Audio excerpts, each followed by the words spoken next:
A winner is just a loser who tried one more time. 5वें attempt में Shakti Dubey winner थी, लेकिन चौथा अटेम्प्ट में जो स्लो चल रहा है, भले ही स्लो चले लेकिन लगातार चले तो जीत उसी की है। कितना भी फास्ट चलो, और ये अब जैसे प्रीलिम्स हुआ, चलो 4-5 दिन दुख तो होना बहुत जरूरी है कि पीटी नहीं हुआ। हम लोग बहुत कुछ पढ़ते हैं, ये नहीं देखते हैं कि यूपीएससी किस थीम पे फोकस कर रहा है।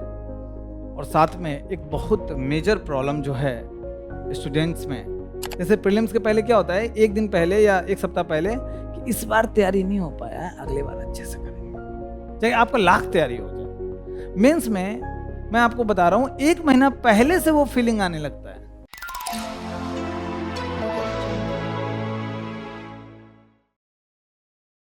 चलिए, गुड आफ्टरनून एवरीवन। तो डिले के लिए सॉरी। और क्या हाल चाल है आप लोगों का? बढ़िया। कहीं स्कूल भ्रमण में हो क्या आकाश? तो आज का जो सेशन है वो PYQ, कल सोना मैम ने सेशन लिया था, कुछ लोग गए होंगे शायद, कोई गया था सेशन में, तो उसमें प्रीलिम्स ओरिएंटेड था ना, कि प्रीलिम्स में PYQ का क्या रोल है और विजन PYQ के लिए क्या काम कर रही है। विजन ने एक कोर्स डिज़ाइन किया है प्रीलिम्स में PYQ को लेके, उसी प्रकार से मेंस में विजन ने डिज़ाइन किया है कोर्स, तो उसी पे हम लोग आज डिस्कस करने आए हैं। उससे पहले PYQ के संबंध में आपको सेंसिटाइज करने आए हैं, है ना, क्यों इम्पोर्टेंट है PYQ। बहुत लोगों को लगता है कि जैसे कि मान लो 2015 में कोई अटेम्प्ट दे रहा है मेंस का, और सिलेबस चेंज हुआ कब? 13 में पहली बार नए पैटर्न में आया। तो जब पहली बार आया तो उस समय पीछे 2-3 साल का ही था PYQ, बहुत ज़्यादा डीप एनालिसिस नहीं कर पाते, है ना।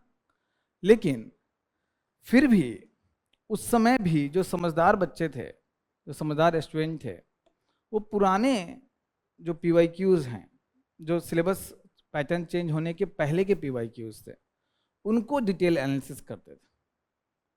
भाई टीम तो यूपीएससी ही सवाल बना रही है। अगर क्या उस समय जब सिलेबस चेंज हुआ था उसके पहले क्या सोसाइटी के क्वेश्चन नहीं आते थे क्या? IR के नहीं आते थे क्या? पॉलिटी के नहीं आते थे क्या? आते थे, लेकिन इतना अच्छे से 2 ही पेपर होता था, 4 पेपर नहीं होता था। हाँ, ये जरूर समझ सकते हैं एथिक्स के नहीं आते थे, एथिक्स इसमें नहीं था यूपीएससी में। लेकिन जो पेपर 1, 2, 3 हिस्ट्री के आते होंगे, मेंस में आते होंगे कि नहीं आते होंगे? आते थे। इकोनॉमी के आते थे, तो उसका एनालिसिस करके जाते थे और रैंक उठाते थे, बढ़िया से रैंक। तो हम लोग उसी चीज को भूल गए हैं। खासकर मैं हिंदी मीडियम बच्चों से को बहुत सेंसिटाइज करता हूँ कि PYQ लिखना है, लिखना है, लिखना है। तो आज मेन पर्पस हमारा वही है, मेंस पॉइंट ऑफ व्यू से PYQ का क्या इंपॉर्टेंस है। कुछ सैंपल दिखाएंगे आपको, कुछ कहानी कहेंगे, है ना। उसके पहले काफ़ी बच्चे आते हैं और कहते हैं कि सर प्रीलिम्स का इस बार PT नहीं हुआ। बहुत सारे बच्चे, काफ़ी फ़ोन आना, मैसेज आना बड़ा कॉमन है, आके मिलते हैं कि सर बहुत फ्रस्ट्रेट हैं, मार्क्स 84 आ रहा था, 94 आ रहा था, प्रीलिम्स नहीं हुआ। मेंस की तैयारी शुरू कर चुके थे, प्रीलिम्स नहीं हुआ तो पढ़ने का मन नहीं करता है। तो एक घिसा पिटा, अब आपके लिए जो काफ़ी मेरा वीडियो देखते हैं उनके लिए घिसा पिटा है, लेकिन ये हमेशा मुझे इससे ज़्यादा पसंद कोटेशन यूपीएससी एस्पिरेंट के लिए कुछ लगता ही नहीं। क्या है? आप पढ़ें, a winner is just a loser who tried one more time. 5वें अटेम्प्ट में शक्ति दुबे विनर थी, लेकिन चौथा अटेम्प्ट में लूजर थी। तीसरे उसमें तो चलो प्रीलिम्स हुआ भी था चौथे में, इतनी अच्छी स्टूडेंट का पहला अटेम्प्ट, दूसरा अटेम्प्ट, तीसरा अटेम्प्ट PT नहीं हुआ, है ना। उसका फ्रस्ट्रेशन का लेवल सोचो। इशिता किशोर 3 अटेम्प्ट PT नहीं हुई, उसका फ्रस्ट्रेशन का लेवल सोचो। लेकिन वो निरंतर लगे रहना बड़ा इंपॉर्टेंट है ना। वो ऑब्वियसली सही दिशा में लगे रहना बड़ा इंपॉर्टेंट है। एक मेरी स्टूडेंट है, मतलब मुझे लगता है कि उससे ट्रेजेडी किसी के साथ नहीं हुआ, मैं ऑब्वियसली नाम डिस्क्लोज नहीं करूँगा, ज़्यादा डिटेल में नहीं बताऊँगा, लेकिन इतना ट्रेजेडी होने के बाद भी उसके हिम्मत को मैं जब देखता हूँ तो मैं सीखता हूँ लगे रहना। तो उसी को बोले कि भाई स्टूडेंट को इंस्पायर करना है, कुछ लिख के भेजो, तो उसको किसी शायर का शायरी वो कभी सुनी थी, उसको लिख के भेजा, साथ में आपके लिए ये भी लिख के भेजिए, जब सिलेक्शन होगा तो मैं कहानी बताऊंगा, है ना। जब सिलेक्शन होगा तो ये मैं फिर से दिखाऊंगा और आपको बताऊंगा कहानी। तो जो लड़ते हुए ना मिले, वो मौत भी खैरात ही तो है। सूरज सर पर हो और आंखें मीच लेना, क्या है, रात ही तो है। ये जो शिकस्त है ये दुकानों पर नहीं बिका करती, मात के डर से कोशिश ना करना, मात ही तो है ना। सात्रे बहुत बड़े अस्तित्ववादी फिलोसफर हुए, उनका बहुत, जिनका फिलोसफी ऑप्शनल है वो समझेंगे इस बात को ज़्यादा अच्छे से। उनका बड़ा फेमस कोटेशन है, स्टेटमेंट है कि निर्णय न लेना भी एक प्रकार का निर्णय लेना है। जैसे कि भाई 2 अटेम्प्ट नहीं हुआ मेरा पीटी, अब मैं दूंगा ही नहीं, मैं पढ़ूंगा ही नहीं, तो वो भी आपका डिसीजन है, उसका भी उत्तरदायित्व तो आपका है। इससे भी बढ़िया जरा ये देखिए कि जब आप हैमर चलाते हो एक पत्थर पे, और हो सकता है कि 5वीं बार में वो पत्थर टूटेगा, तो जो पहला 4 प्रयास था, जो 4 बार हैमर मतलब हथौड़ा चलाया गया और 5वें बार में क्या वो 5वें स्ट्राइक में टूट गया, तो जो पहला 4 प्रयास था वो असफल था क्या? शायद वो 4 प्रयास ना किया होता तो 5वें प्रयास में वो पत्थर कमजोर ना हुआ होता 4 प्रयास में, और 5वें प्रयास में टूटता नहीं। तो the last stroke of the hammer breaks stone, this does not mean that the previous strokes were useless. So success is the result of continuous effort.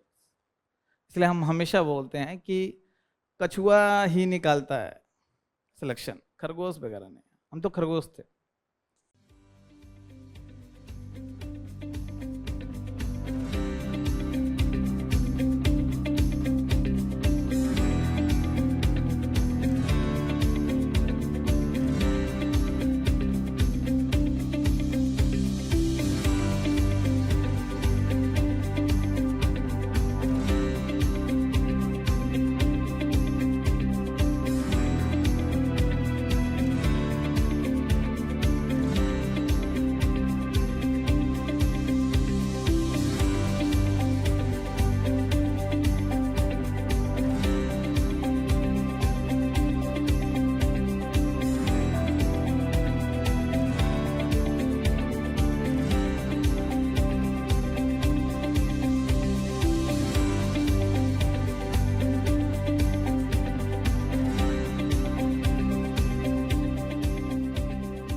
कछुआ, कछुआ का मेन क्वालिटी क्या है? निरंतर चलना।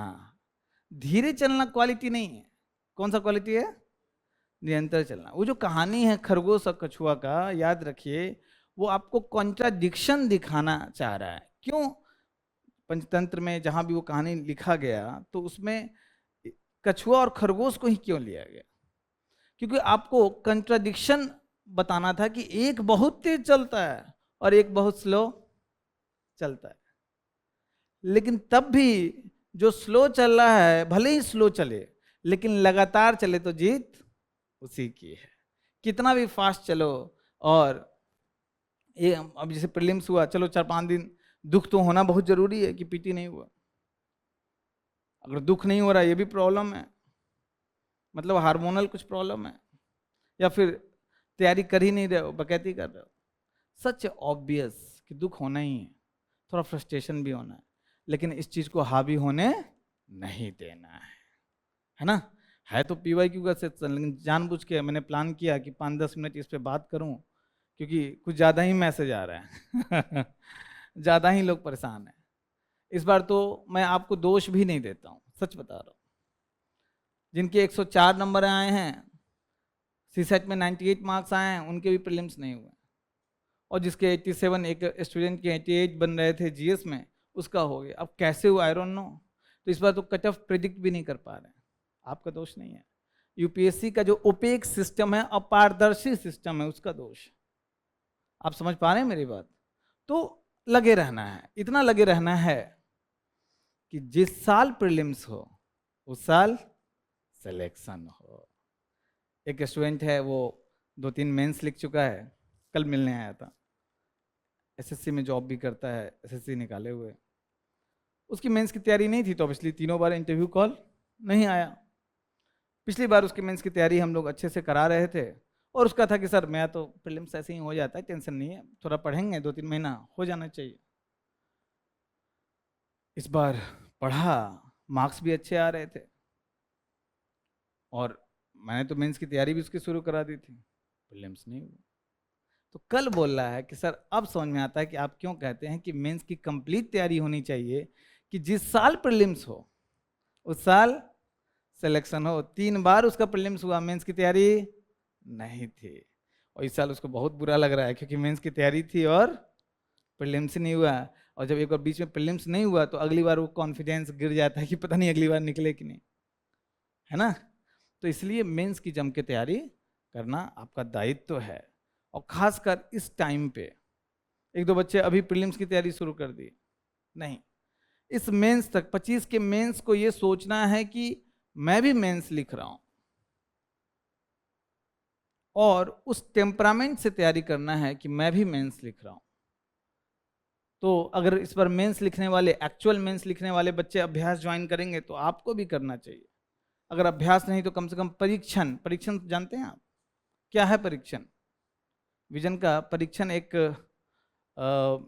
टेस्ट है, क्या है पता भी है आपको? हाँ, कौन सा मेंस का test? Very good. UPSC pattern नहीं, यूपीएससी का जो इस बार जो 25 का पेपर आएगा, तो 10 दिन बाद वही पेपर आपको दिया जाएगा, सेंटर पे जाके लिखोगे, ताकि जो बच्चे का सिलेक्शन मतलब पीटी नहीं हुआ है तो अपने आप को जज कर सके कि इस बीच में मेंस की तैयारी कितना किए हैं। मैं यहाँ पे विजन का वो टेस्ट ये सब प्रमोट करने नहीं आया हूँ, बहुत सस्ता भी है, उतना का तुम लोग 4-5 दिन में या 1 सप्ताह में मोमो खा लेते हो, समोसा खा लेते हो, बहुत महंगा नहीं है। लेकिन मैं आपको सेंसिटाइज करना चाह रहा हूं कि इस बार परीक्षण में बैठना है, तो उसके लिए 23 अगस्त ये मान के चलना है कि आपके 23 को है ना मेंस, क्या 22 को है? 22, तो माफ कीजिएगा, ये मान के चलना है कि 22 अगस्त को हम क्या कर रहे हैं? मेंस लिख रहे हैं। पूरा 10-10 घंटा पढ़ना है, मेंस की तैयारी करनी, ठीक है। और शायद ये जो आपका हैमर है, ये किसी का दूसरा हो, किसी का तीसरा हो, अगली बार वो फाइनल पत्थर टूट जाएगा अगले हैमर में, है ना। तो GS mains PYQ plus test series, उसके पहले जरा मैं आपको कुछ, ऑब्वियसली मैं सारा पीवाईक्यू डिस्कस तो नहीं कर सकता हूं, आप समझते होंगे मेरा लिमिटेशन, लेकिन मैं जानबूझ के इसको मैंने पहले रखा है। पॉलिटी सब लोग पढ़ते हैं, है ना, जम के पढ़ते हैं पॉलिटी। मुझे लगता है कि पॉलिटी का जितना ठीक है बहुत इंपॉर्टेंट है, लेकिन 2 सब्जेक्ट को लोग इतना वेटेज देते हैं, एक पॉलिटी और दूसरा आईआर, बम गोला उसमें है, यहाँ बम वो मारा, रोज न्यूज़पेपर में वही, आज के लिए वही। अभी आपका ईरान और इजराइल में वॉर चल रहा है, और आप देखते होंगे कि न्यूज़पेपर का 25% स्पेस वही ले रहा है, मिनिमम 25%, और आपके एडिटोरियल और आर्टिकल का 50% स्पेस वही ले रहा है। और क्या ये पहली बार हो रहा है? यहाँ बंद तो फिर कहीं और शुरू हो जाएगा। और रात दिन आप आईआर पढ़ते रहो, रात दिन आईआर पढ़ते रहते हो। लोग, दिक्कत ये है कि पढ़ें तो कोई दिक्कत नहीं, रात दिन देखते रहते हैं आईआर। कहाँ? यूट्यूब पे एनालिसिस वीडियो में बहुत सारे ऐसे यूट्यूबर्स हैं जो भर भर के, अगर एक मिसाइल 300 मिसाइल मारा है तो 300 वीडियो बनेगा। समझ रहे हो बात? जबकि वो आप PYQ एनालाइज करोगे तो प्रीलिम्स में नहीं पूछता है, और पूछेगा भी तो, जैसे कि अभी ईरान पे जो मिसाइल अटैक हुए तो यूएस ने बॉम्ब गिराया, तो 3 जगह है, तो 3 जगह का बस नाम पता हो, पूछता है कि ये, पूछता है ना प्रीलिम्स में, मैपिंग में। लेकिन मेंस में तो वो भी नहीं पूछता है। सबसे आसान अगर मेंस में कोई सब्जेक्ट है तो आईआर है, सिंपल चीज पूछता है। और हम लोग इस तरीके से बिहेव करते हैं कि हम लोग थिंक टैंक ग्रुप बना रहे हैं, क्यों? हम तो बना रहे थे थिंक टैंक ग्रुप।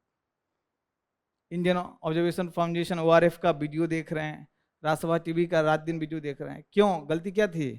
PYQ नहीं किया था। फंडामेंटल राइट हम लोग कितना डिटेल में पढ़ते हैं, अच्छी बात है, पढ़ना चाहिए, प्रीलिम्स में भी सवाल आता है, मेंस में भी आता है। लेकिन जरा देखें क्वेश्चंस को कि मेंस में अभी तक जब से सिलेबस चेंज हुआ है तो फंडामेंटल राइट पे कौन कौन से सवाल पूछे हैं। देखिए, शुरुआत 13 में है कि IT एक्ट, उस समय काफ़ी चर्चा में भी था। IT एक्ट तो करेंट का ही सवाल है, लेकिन उसको जोड़ा किससे है?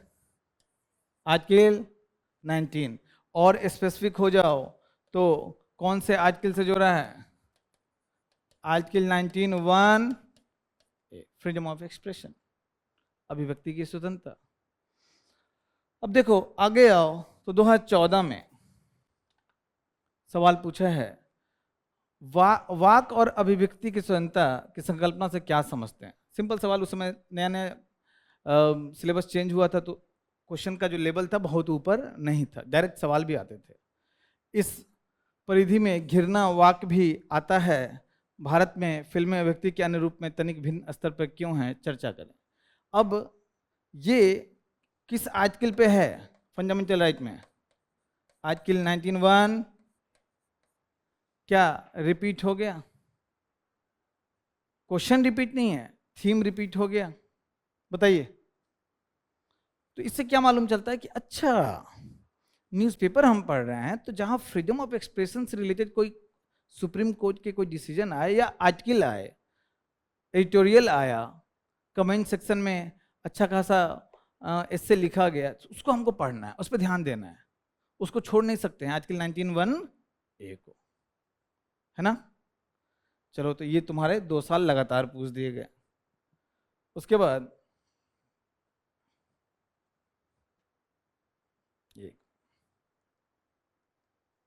ये देखिए,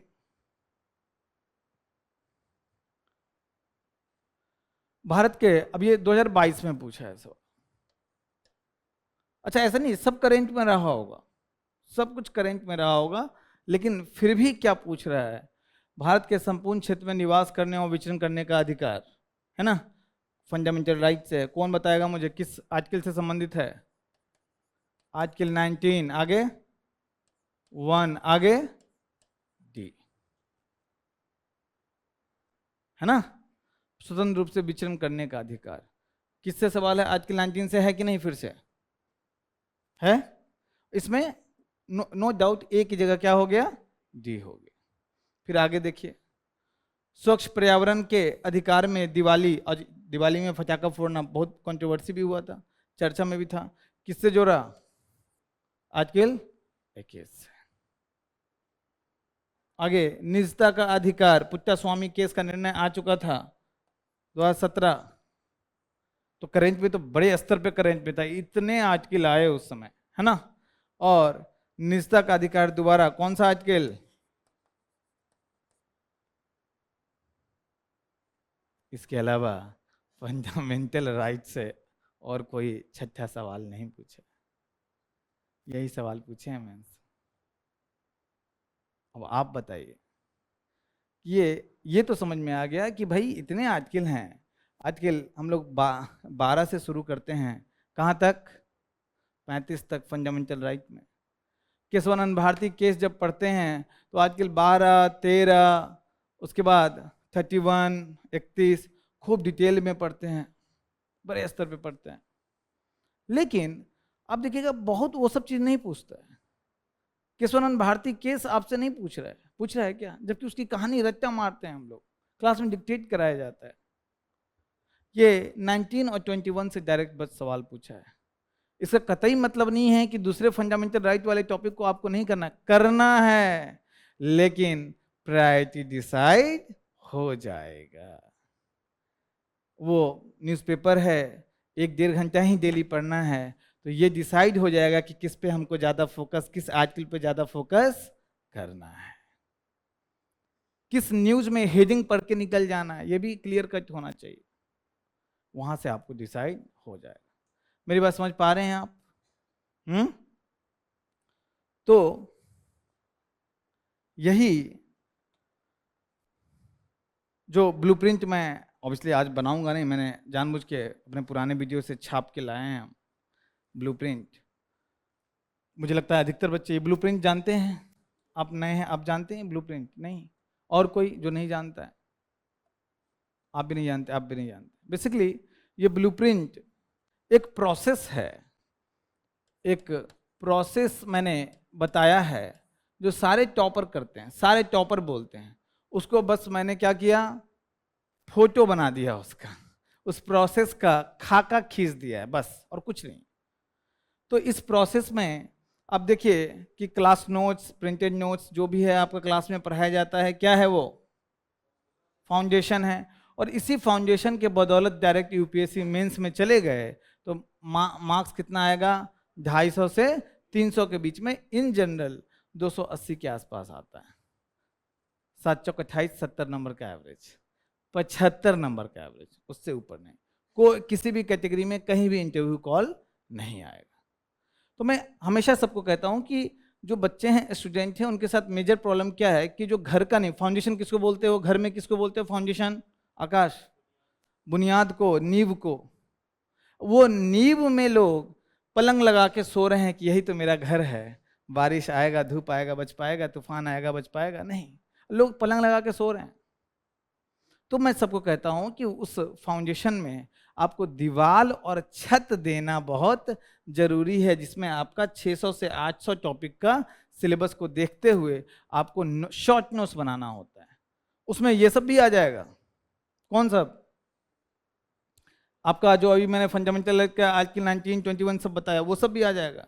ये 600, 800 में आ जाएगा, शॉर्ट नोट्स बन जाएगा, है ना? तो ये क्या बन गया? दीवार और छत। लेकिन अब इसको और अच्छे से रह सकते हैं आप, रह सकते हैं इस सेंस में कि अगर आपने मॉक लिखा तो मार्क्स जो है आपका 350 से 400 के बीच में जाएगा। इन जनरल इंटरव्यू कॉल, यहाँ पे अगर आपने अच्छे से काम किया शॉर्ट नोट्स और मॉक पे, तो 385 का एवरेज है, 390 भी आ सकता है। इंटरव्यू कॉल तो 90% केस में आ जाता है। और अगर ऑप्शनल भी अच्छा चला गया तो पीछे से रैंक वैंक भी आना शुरू हो जाता है। यहाँ रैंक आना शुरू हो जाता है पीछे से, ठीक है? एक घर तो बनाना जरूरी है। अब ये PYQ का यहाँ मैंने लिखा भी है क्या?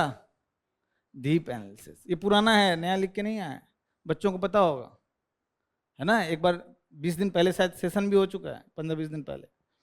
तो ये जो डीप एनालिसिस है PYQ का, आप बिलीव नहीं करोगे, मैं हमेशा जो सिलेक्टेड कैंडिडेट हैं हिंदी मीडियम के, उनको मैं खूब जांचता हूँ। जितना मैं मतलब इन जनरल सिलेक्टेड कैंडिडेट कहीं जाते हैं तो लोग बड़ा सम्मान करते हैं, हम भी करते हैं सम्मान, लेकिन साथ में डांट भी खूब पड़ता है। क्यों पड़ता है? क्योंकि ये बेसिक चीज नहीं करते हैं वो। जैसे 2015-15 में हम अटेम्प्ट दे रहे थे तो हमको मेरा सीनियर बोला कि प्रीलिम्स निकालना है तो PYQ का डीप एनालिसिस कर लो, उसका क्वेश्चंस देख लो। मैं प्रीलिम्स की बात कर रहा हूँ, क्वेश्चंस देख लो। तो जब हमको बोला क्वेश्चंस देख लो, इसका इंटरप्रिटेशन क्या है, इसका मतलब क्या है?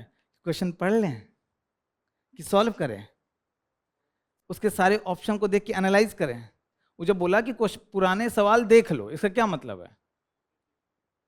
सिर्फ देखना, पढ़ना, प्रिंट आउट लेके पढ़ लिए क्वेश्चन? नहीं, सॉल्व किए, एनालिसिस किए।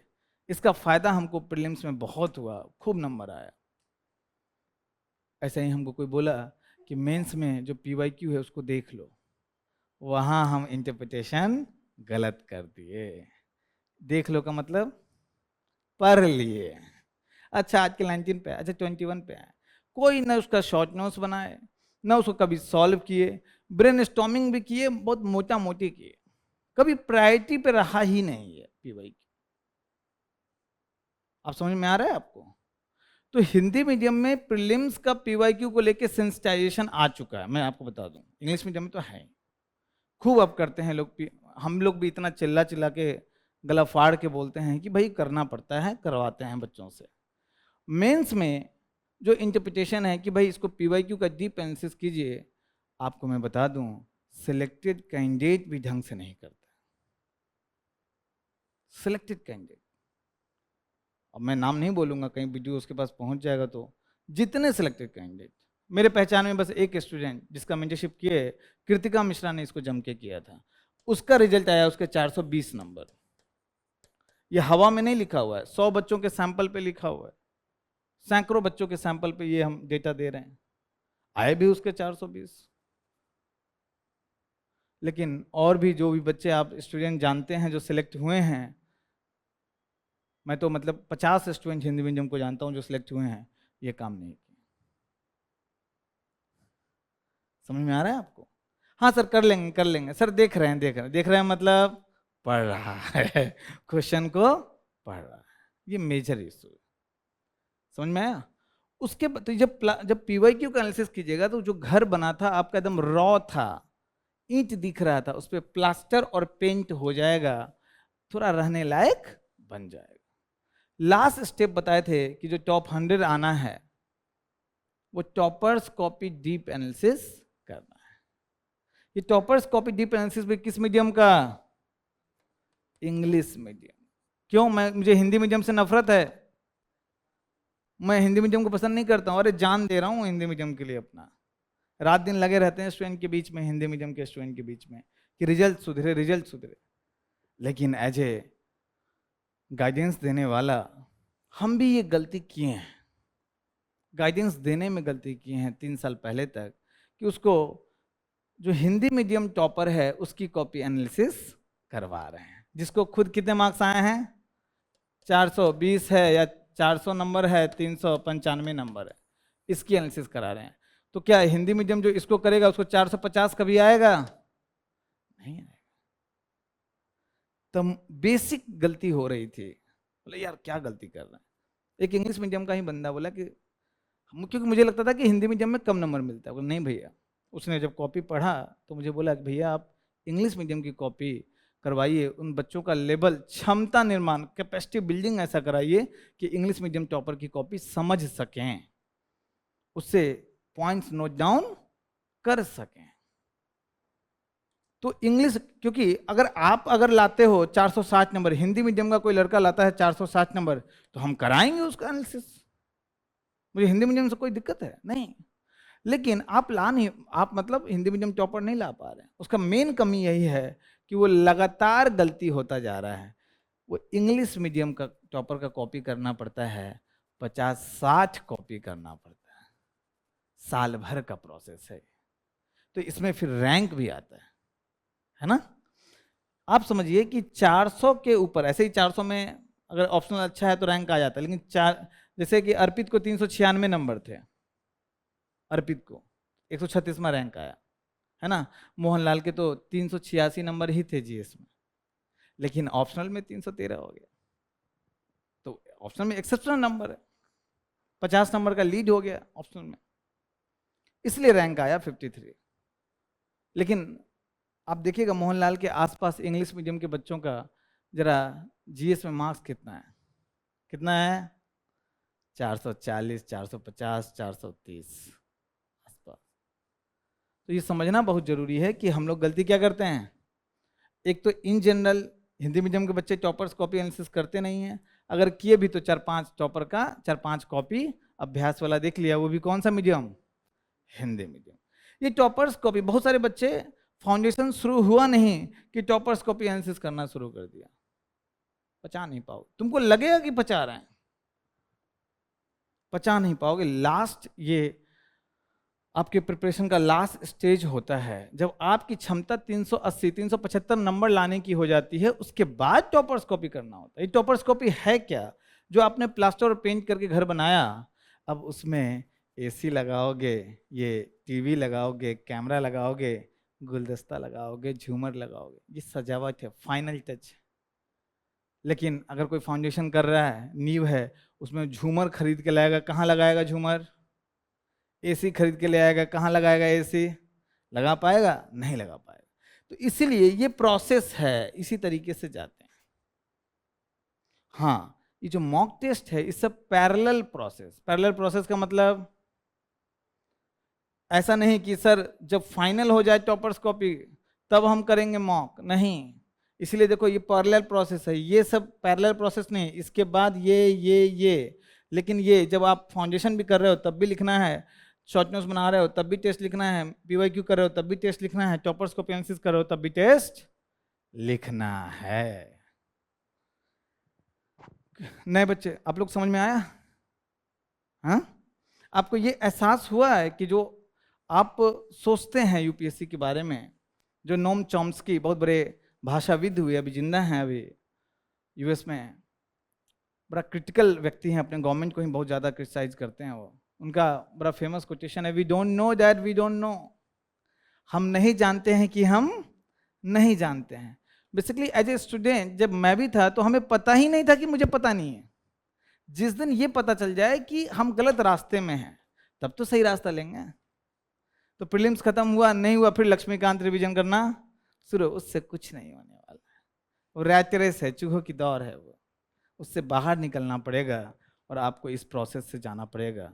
मैं आपको बता दूं कि अगर इसको छोड़ दीजिए, यहाँ से भी आपका सिलेक्शन हो जाएगा। 3 महीने का प्रोसेस है मात्र, ऑब्वियसली फाउंडेशन के बाद की बात कर रहा हूँ। कितने महीने की प्रोसेस है? 3 महीने का। और ये अगर इसको मिला लो तो 6 महीना। अभी से 6 महीने में तुम अगले साल पीटी निकाल के टॉप 100 में आ सकते हो। 6 महीने में ये कंप्लीट हो जाता है। समझ में आ रहा है? तो आज हम लोग किस लिए उपस्थित हुए हैं, इसमें किस प्रोसेस के लिए उपस्थित हुए हैं? इसके लिए उपस्थित हुए हैं। शॉर्ट नोट्स आप लोग बना रहे होंगे, हम काफ़ी सेंसिटाइज करते हैं, बना होगा, नहीं बना होगा तो किसी से हेल्प लीजिए, मुझसे कभी मिल लीजिएगा। ये उसके बाद का स्टेप, आप लोग मॉक लिखते रहते हैं, पैरेलल प्रोसेस है। लेकिन आज हम लोग उपस्थित हुए हैं कि पीवाईक्यू का इंपॉर्टेंस क्या है। मैंने क्या कहा कि मैक्सिमम 600 से 800 टॉपिक का नोट्स बनता है, एक रेंज है। अब किसी का 810 बन गया तो आग नहीं लग जाएगा। इट्स वेरी सब्जेक्टिव, समझ रहे हो बात? अभी 600 से 800 का बन गया, ये 600 से 800 जब आप अच्छे से बनाए हैं प्रोसेस से, मान लो जीएस पेपर 1 आया क्वेश्चन, जीएस पेपर 2 आया जब एग्जाम हॉल में, तो इसमें कितने क्वेश्चन होंगे? 20। इसमें 15 से 16 सवाल डायरेक्ट, सवाल नहीं, टॉपिक डायरेक्ट फंसेगा। 15 से 16 मिनिमम कह रहा हूं, 17 से 18 भी हो सकता है। 2-3 सवाल जो बचे हुए होते हैं, एक्स्ट्रा होते हैं, वो आपको कैसे लिखना होता है? उसमें सेशन में हम बताए थे, जनरेटर वाला डांस है वो। जिसको डांस करने आता है वो जनरेटर के धुन पे भी डांस कर लेगा। बेसिकली इसका कहने का मतलब ये है कि आपको एक अंदाजा लगा के उसके अर्थ को समझते हुए, जो आपके पूर्व ज्ञान है उसके आधार पे एवरेज प्लस आंसर लिखना होता है, सवाल छोड़ना नहीं। तो लिखा जाता है, तो हाँ, जहां 5 मिलना चाहिए वहां 3, 3.5 मिलेगा। लेकिन ये सारे बच्चों के साथ होता है, इसलिए घबराने की जरूरत नहीं। लेकिन ये जो 15-16 क्वेश्चन आप टॉपिक आपको फंस रहे हैं, ट्रस्ट में, इसमें कम से कम 10 टॉपिक पीवाईक्यू वाला है। 50% सवाल, मिनिमम 50%, वो 60-70 भी हो सकता है। 15 क्वेश्चन, सॉरी 10 क्वेश्चन जो है वो किससे आ रहा है? PYQ से। इसका मतलब है जब हम PYQ अच्छे से करेंगे तो ये जो 600 टॉपिक है इसमें से कम से कम मुझे अलग से 200 टॉपिक मिल जाएगा जिस पे हमको डायरेक्ट किससे लिंक है? PYQ से। एक्चुअली ये 250 के आसपास मिलता है, 250 मिल जाएगा जो PYQ से लिंक है। इसको और डिटेल में हम नोट्स बनाएंगे कि नहीं? वो जो जहां हमने जिस शीट पे नोट्स बनाया उसमें एक और शीट ऐड करेंगे कि नहीं? कि एक तो PYQ वाला नोट्स थोड़ा ऐड कर लें, थोड़ा इंटरनेट पे भी खोज लें, और डायमेंशन साथ में न्यूज़पेपर में भी बार बार आ रहा है तो उससे डायमेंशन ऐड कर लें, और शानदार तरीके से 250 या मान लो 200 टॉपिक का वैल्यू एडिशन करेंगे कि नहीं? टॉपर्स कॉपी पढ़ रहे हैं उसमें इस टॉपिक पे और ज़्यादा ध्यान देंगे कि नहीं? देंगे। क्या होगा जानते हो? उससे होता ये है कि हर क्वेश्चन में जो एक सवाल, जो 10 सवाल आपको मिल रहा है PYQ से रिलेटेड, एक सवाल में ज़्यादा नहीं 0.5 मार्क्स बढ़ता है।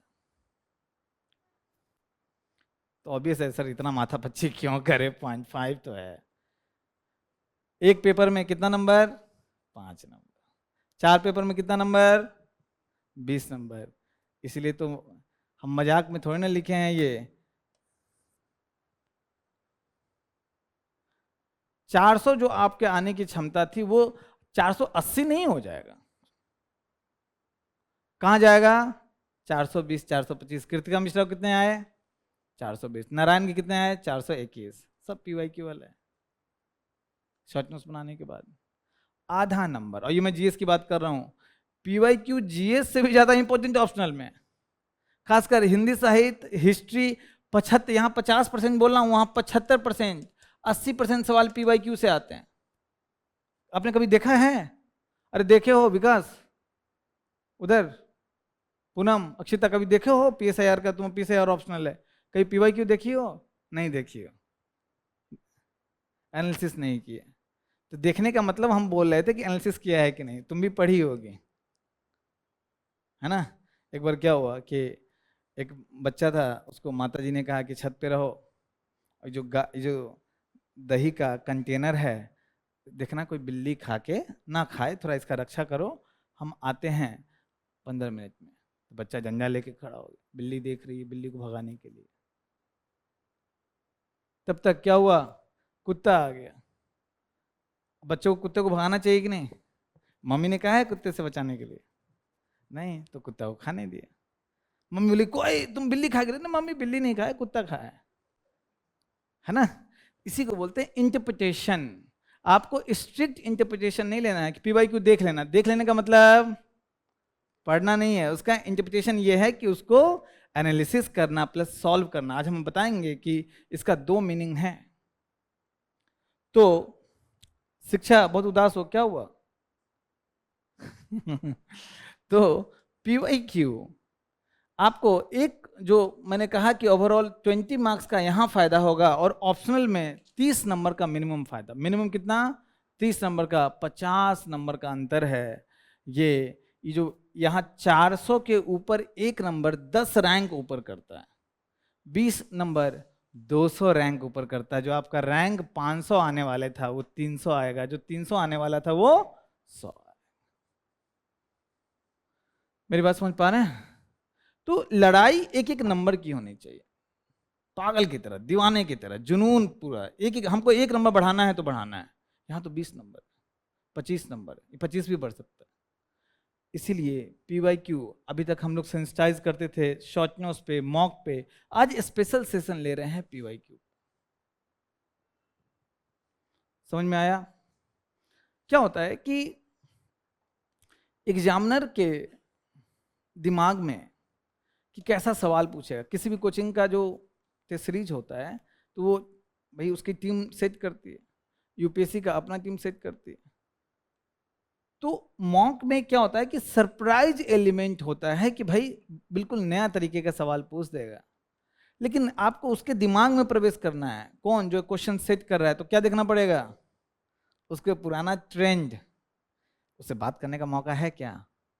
हाँ, नहीं है। कौन क्वेश्चन सेट करता है, कौन क्या, नहीं नहीं है मौका। तो उसका पुराना ट्रेंड, पुराना सवाल देखना पड़ेगा, उससे एनालिसिस करें। ओ ये चीज़ सोचता है, अच्छा ऐसे सोचता है, आपको अपने आप वो संगीत आने लगेगा। अच्छा ऐसे कहाँ जाओगे यूपीएससी, हम है ना, पूरा ट्रेंड एनालिसिस किया हुआ। तो आज हम लोग पीवाईक्यू के महत्व इसको अच्छे से देखेंगे, विजन क्या आपके लिए कर रही है पीवाईक्यू में वो भी बताएंगे। तो नए छात्र को ये ब्लूप्रिंट समझ में आ गया? मानंद, आबिद, तो वही सब बातें हैं कि हम लोग कड़ी मेहनत करते हैं तब भी आपको अच्छे से नहीं रिजल्ट नहीं मिल पाता है। और आज मेंस की बात चल रही है, प्रीलिम्स ये भी बता दूं, मेंस बिल्कुल जैसी नहीं, प्रीलिम्स पूरा जैसी। जैसी का मतलब, लूडो खेलते हो? लूडो खेलते हो ना? अरे लूडो तो खेले होगे भाई, ऐसा मत करो। और उसका जो ये डाइस होता है, उसमें 1 2 3 4 5 6 लिखे होते हैं, बिंदु बिंदु होता है ना, और ऐसे करके जो फेंक दो तो तुम्हें पता है क्या आएगा। हाँ, 1 2 लोग ट्रिक से फेंकते हैं, पता नहीं कैसे 6 बार बार लाते हैं, लेकिन इन जनरल क्या होता है, 6 में से क्या आएगा आपके हाथ में है नहीं। तो थोड़ा उसका जो नेचर है प्रीलिम्स का डाइसी है, 100% नहीं। एक लेवल पे पहुंचने के बाद, जिसके जैसे 110 नंबर भी हमेशा प्रीलिम्स हुआ, उसका भी इस बार नहीं हुआ है, तो डाइसीनेस है। लेकिन आपको बता दूं, मेंस में वो डाइसीनेस नहीं। मेंस 90% प्रोसेस है और 10% आपका थोड़ा किस्मत भी साथ होना चाहिए। जैसे मैं ऐसे जानता हूं, जैसे पीएसआईआर 2022 के रिजल्ट में, हिंदी मीडियम की बात कर रहा हूं, यूपीएससी बोला इधर आओ इधर आओ, पीएसआईआर हिंदी मीडियम लो 275, तुम अच्छा थोड़ा ज्यादा अच्छा लिखते हो 278, बुला बुला के नंबर दिया। और जिस स्टूडेंट को उस साल आए 278, आईपीएस बन गया है ना, उसी स्टूडेंट को अगली बार खूब मेहनत करके दिया 223 नंबर। लहरी कैसे हो गया, इस बार और मेहनत करेंगे, 214 नंबर अगली बार। तो वो कभी होता है, वो खासकर ऑप्शनल के सेंस में वो हो जाता है, किसी ऑप्शनल में ज्यादा, किसी ऑप्शनल में कम होता है, वो मैं एग्री, इसलिए मैं 10% यहां रखा हूं। जीएस में क्या डाइसीनेस करेगा, क्योंकि सबके लिए वही है। अगर किसी पेपर में देखते होगे कि भाई जो रैंक 1 है उसको भी पेपर, कभी पेपर 2 या कभी पेपर 3 में 80-90 नंबर है, जो रैंक 4 है उसको 82 नंबर, देखो कि नहीं, हर साल एक पेपर में कम कर देता है मार्किंग। तो क्या ये सिर्फ रैंक 1 रैंक 2 के लिए करता है? सबके लिए करता है ना, जिसका नहीं हुआ है सबके लिए करता है। तो जीएस में बिल्कुल डाइसीनेस नहीं है, उसमें प्रोसेस है। तो अगर आप इसमें प्रोसेस से अच्छे चलते हो और 450 नंबर लाते हो, और ऑप्शनल में किसी साल खराब हो गया, तब भी ये बचा लेगा, पीछे रैंक तो दिला देगा। अगर उस लड़के को जीएस में 450 आता, 430 आता मान लो, तो 50-60 नंबर एक्स्ट्रा हो गया, तो जो कम होके 214 हुआ था, तो 60 नंबर कहाँ भागा जाता, 275 पे, फिर से लिस्ट में नाम तो आ जाता। मेरी बात समझ पा रहे हैं आप? तो जीएस ऐसा चीज है जिसमें आप अपर एज ले सकते हो, और मेंस का जो 10% लक फैक्टर है उसको भी खत्म कर सकते हो, है ना। तो इसके अलावा हम लोग देखेंगे कि जो टेस्ट सीरीज विजन डिजाइन किया है पीवाईक्यू से रिलेटेड, वो किस प्रकार से इन चुनौतियों का समाधान करेगी। आपका जो यूपीएससी के पेपर में बार बार थीम रिपीट किए जाते हैं, वो किस तरीके से आपको बताएगी कि इस चीज पे, उसी सब्जेक्ट पे, उसी टॉपिक पे ज़्यादा सवाल आपको आएगा। अब बात आता है कि सर पुराना जो क्वेश्चन है उसमें डेटा अलग होगा, पुराना करेंट अफेयर है, जो खासकर आईआर में है ना, खासकर साइंस टेक में, तो उस सब पे आपको कुछ डायनेमिक क्वेश्चन भी दिए जा सकते हैं, उस चीज को आज हम लोग देखेंगे। अब आते हैं कि मेजर प्रॉब्लम क्या है मेंस की तैयारी में। तो आप देखिएगा बच्चों में मेजर सबसे बड़ा प्रॉब्लम यह है यार लक्ष्मीकांत तो बड़ा अच्छा लगा, प्रीलिम्स के लिए अच्छा है, मेंस में भी कुछ पॉइंट्स आ जाएंगे। चलो बिपिन चंद्रा सुभाष कश्यप भी खरीद लेते हैं। उसके अलावा डीडी बसु भी खरीद के ले आए।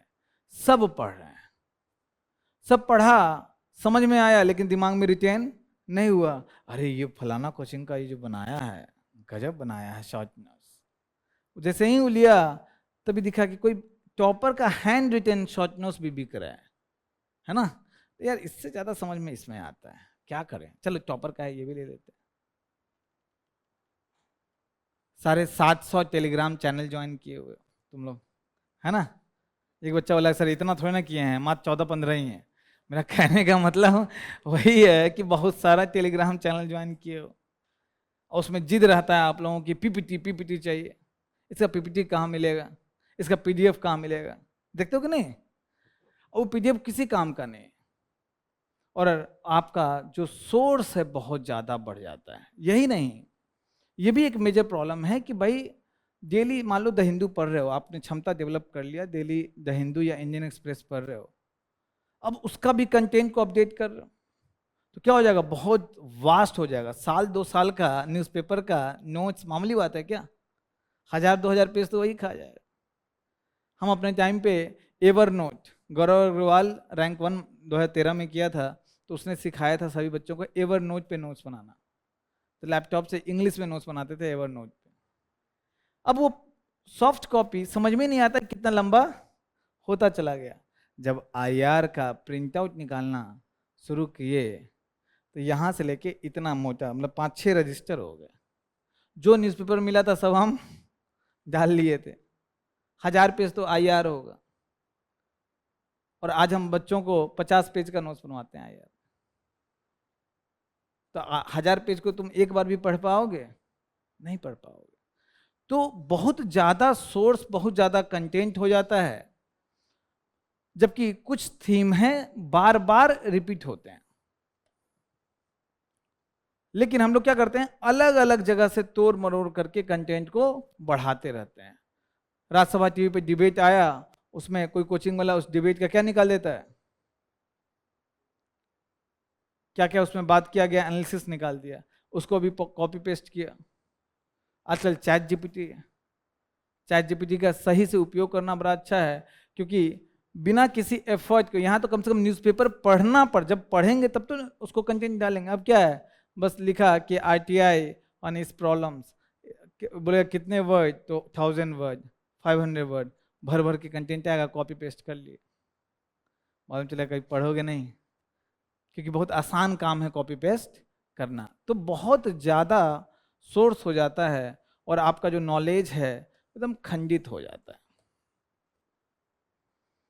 जबकि मैं आपको बता दूं, जो यूपीएससी का जो काफ़ी बच्चे जो राइटिंग प्रैक्टिस कर रहे हैं शॉर्ट नोट्स बना के, एक बात जो मैं बार बार बोलता हूं कि जो मेंस का नेचर है वो चतुर रामलिंगम का नेचर है। शॉर्ट नोट्स, अपने हाथ का शॉर्ट नोट्स बना होना बहुत इंपॉर्टेंट है। उससे क्या होता है, बहुत अच्छे से तुम रिवाइज करते हो और आपको रटा जाता है। रचना नहीं होता है, बार बार रिवाइज करने से क्या होता है, रटा जाता है। वहाँ पे चूंकि 3 घंटे में लिखना है, जितना अच्छे से लिखा हो, याद हो, खट खट आप लिखना शुरू कर देते हो, 3 घंटे में अच्छा कंटेंट हो जाता है।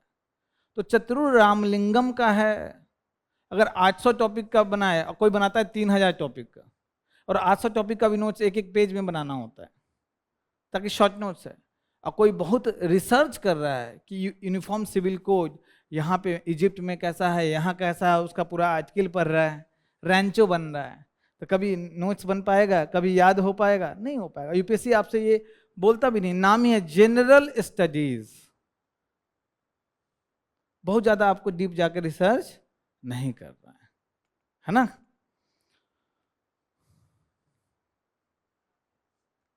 इसके अलावा हम लोग बहुत कुछ पढ़ते हैं, ये नहीं देखते हैं कि यूपीएससी किस थीम पे फोकस कर रहा है।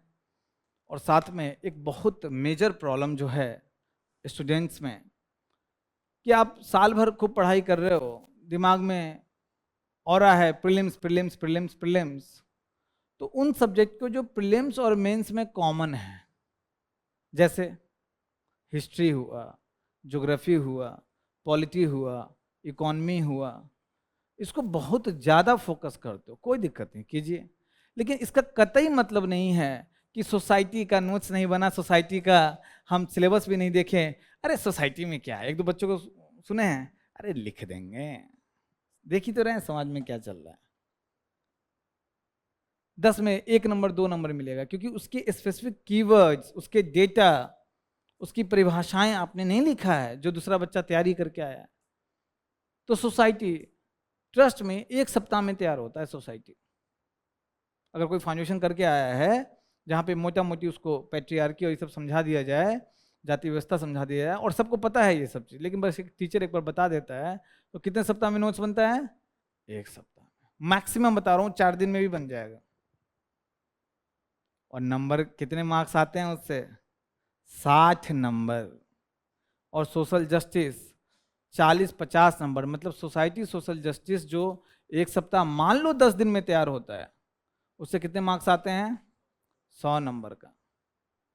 और आईआर, जिससे कितने मार्क्स के सवाल आते हैं? 2 सवाल। आईआर का फिक्स है, क्वेश्चन नंबर 9, 10, 19 और 20।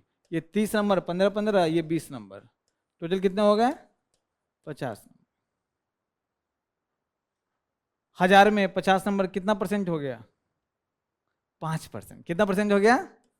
5%। और जैसा मैंने कहा कि न्यूज़पेपर में 25% आर्टिकल, अभी तो 50%। और हम लोग रात दिन आईआर ही पढ़ते रहते हैं, पॉलिटी आईआर। जो एथिक्स है वो 250 नंबर का है, जरा सोचो, मतलब 25% स्पेस लेता है। आप एथिक्स कितना बार, अगर आपने फाउंडेशन कर लिया उसके बाद कितना देर उसको टाइम दिया आपने? कुछ नहीं दिया टाइम। तो वो अनुपात नहीं समझ पाते हैं हम लोग। ये कहां से समझ में आएगा? पीवाईक्यू से, है ना। गवर्नेंस 50 नंबर का पूछता है ना टीचर। हम तो देखे हैं जो जहाँ दूसरे जगह लोग पढ़े हैं उनका नोट्स देखे हैं, पवैद पढ़ा दिया उसको। और सब खुश है, बच्चों को भी लग रहा है गवर्नेंस हो गया, सवाल आता है फंस जाते हैं। उसके अलावा जो एक हम लोग के मन में रहता है हमेशा कि भाई टेस्ट सीरीज तो लिख ही रहे हैं, और भी बहुत कम बच्चे लिखते हैं, राइटिंग प्रैक्टिस करते हैं और टालते रहना। पीवाईक्यू मेंस के साथ क्या प्रॉब्लम है कि अधिकतर बच्चे जो सेंसिटाइज भी हैं वो क्या करते हैं? टालते हैं। जिस साल प्रीलिम्स होगा 3 महीने का गैप है, रगड़ देंगे। दिमाग में क्या रहता है? प्रीलिम्स हुआ, 3 महीने का गैप है, रगड़ देंगे। होता क्या है? 15 दिन लगता है समय रिजल्ट आने में, है ना। जिसका रिजल्ट नहीं हुआ उसका छोड़ो, जिसका हुआ 5-10 दिन जश्न मनाने में। अब भाई कॉपी किताब उठाया, करते करते 1 महीना निकल गया, अब बचा कितना? 2 महीना। उसमें मरता क्या ना करता, टेस्ट लिखे या अपना पॉलिटी और ये सब का जो नोट्स बनाया था वो करे। हो करते करते लास्ट में छोड़ो यार, अगले, फिर दिमाग में क्या आता है? अगले बार मेंस में रगड़ देंगे, है ना। जैसे प्रीलिम्स के पहले क्या होता है, 1 दिन पहले या 1 सप्ताह पहले, कि इस बार तैयारी नहीं हो पाया है, अगले बार अच्छे से करेंगे, चाहे आपका लाख तैयारी हो जाए। मेंस में मैं आपको बता रहा हूं 1 महीना पहले से वो फीलिंग आने लगता है, क्योंकि अगर आपने राइटिंग प्रैक्टिस नहीं किया है तो 1 महीना फैलेंगे कि यू आर आउट, है ना। तो ये टालने का जो बीमारी है इसको आपको हटाना पड़ेगा। उसके बाद एक रोल है सबसे इंपॉर्टेंट जो यहां मैं समझाऊं आपको, कि जब भी मैं कहता हूं कि पीवाईक्यू देख लो,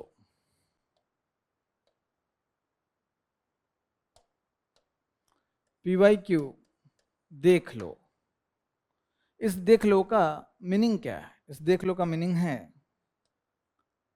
पहला एनालिसिस, और दूसरा आंसर राइटिंग।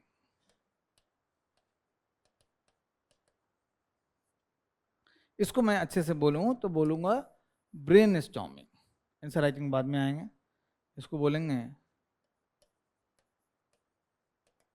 Brain storm. ये एनालिसिस है क्या? ये एनालिसिस है topic wise question pattern analysis.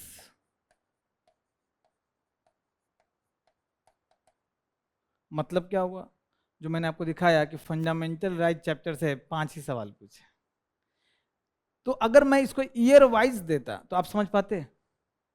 अगर मैं आपको क्वेश्चन दिखाता ईयर वाइज, देखो 2013 में क्या पूछा है 20 सवाल, 2014 में क्या पूछा है 20 सवाल, 2015 में क्या पूछा है, तो आप अंदाजा लगा पाते कि फंडामेंटल राइट से कितने सवाल आए?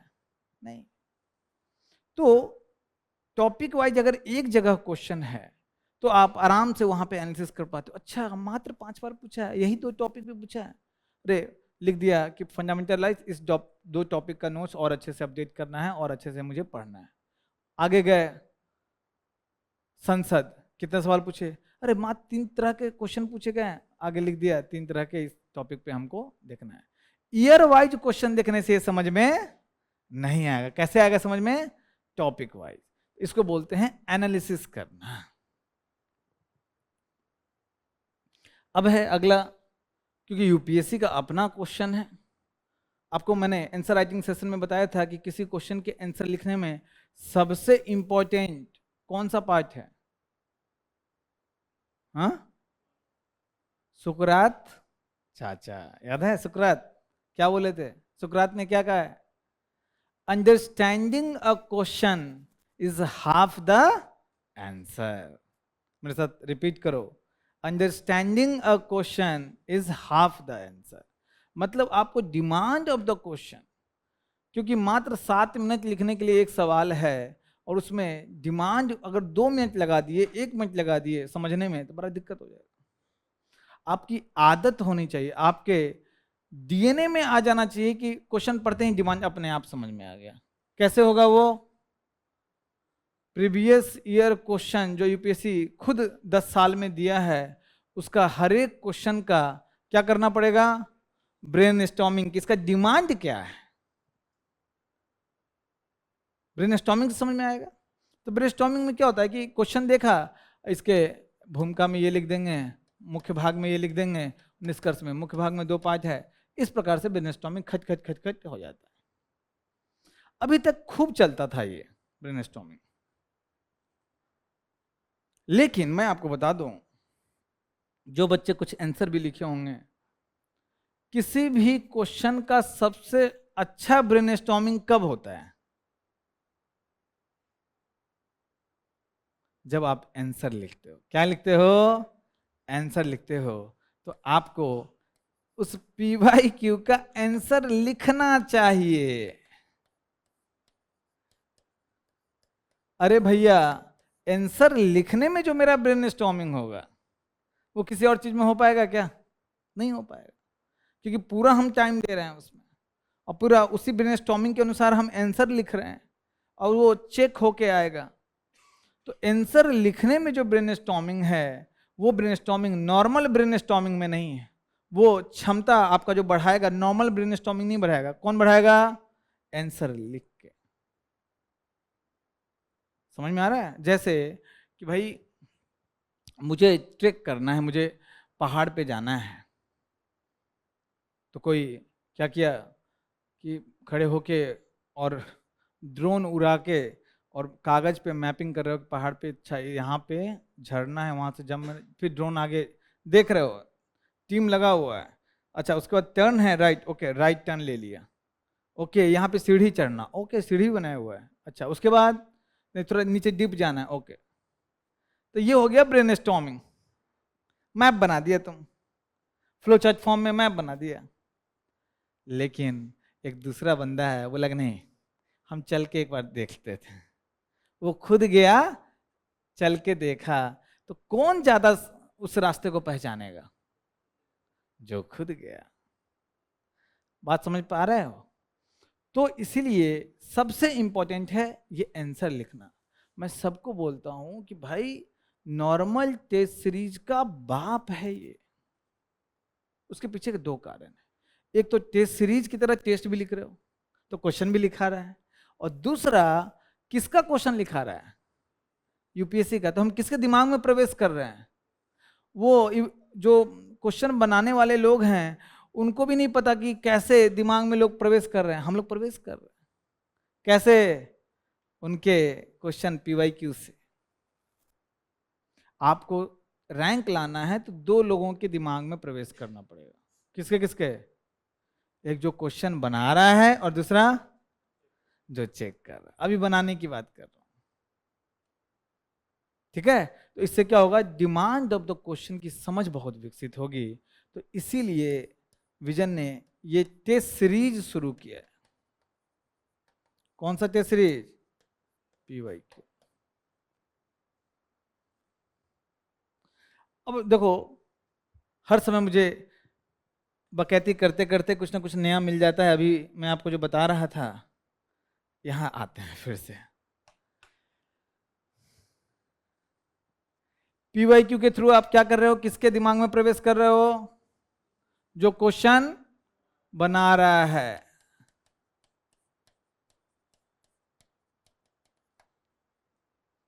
और टॉपर्स कॉपी एनालिसिस से किसके दिमाग में प्रवेश कर रहे हो, जो कॉपी इवेल्युएट कर रहा है। बचा कहां, यूपीएससी की सारे टीम का के बारे में तुमने पता लगा लिया, उससे दोस्ती कर ली, तो बचा कहां। तो जो क्वेश्चन बना रहा है डिमांड कैसे डील करें वो आपने महारत हासिल कर लिया। अब इवेलुएट जो कर रहा है, तो ऑब्वियसली जो यूपीएससी में जो लिखा है वो तो कॉपी मिल नहीं सकता है। आरएएस का एग्जाम तो है नहीं, वहां मिल जाता है। बड़ा खुश हुए ये बात सुन के। राजस्थान पीसीएस का एग्जाम में आप आरटीआई डालोगे या पता नहीं कैसे प्रोसेस है, वो आपका कॉपी दे देगा। एमपी में भी है, एमपी में भी।